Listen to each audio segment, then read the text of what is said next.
Edward! Edward! Edward! Napabalikwas mula sa pagkakahiga sa papag na nasa sala si Edward nang marinig ang pagtawag ng isang babae. Bigla niyang tinakpan ng dalawang tenga at pumikit pa para hindi marinig ang boses na yon. Hindi yun totoo. Sa panaginip ko lang naririnig ang pagtawag na yon. Pilit na kinukumbinsi ni Edward ang sarili na ang lahat ay gawa-gawa lamang ng kanyang imahinasyon. Muli siyang napadilat ng marinig na may mga kumakantog na gamit sa kusina.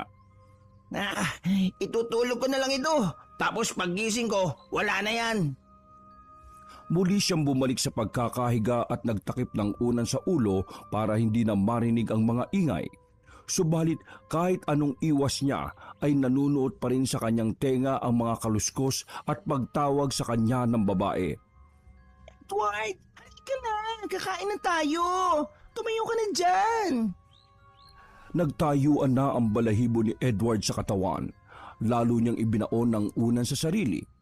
Maya-maya ay nagulat siya nang biglang may humablot sa unan. Narinig niya ang unan na bumagsak pa sa simento. Pagtingin niya doon ay nakita niya ang pares ng paa na katabi ng unan.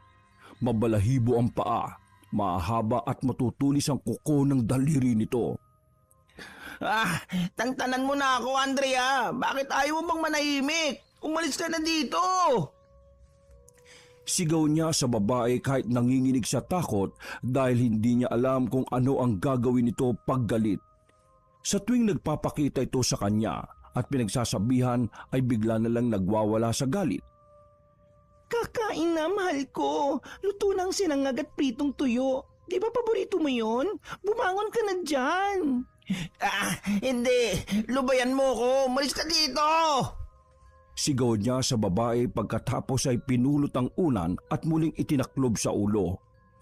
Naramdaman niyang nagalit ang babae dahil sa mabibigat nitong yabag papunta sa kusina.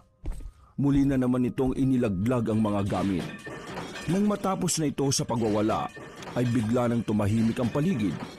Bumangon na si Edward sa pag-aakalang umalis na ang babae. Inilibot niya ang paningin sa kabuuan ng bahay. Kaagad niyang pinuntahan ang kusina. Nakita niyang nagkalat ang mga basag na gamit sa simento.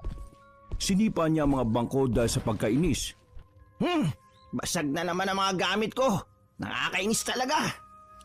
Mamimili na naman ako ng kapalit. Kakainis. Gastos na naman. Bakit kasi ayaw pa nila akong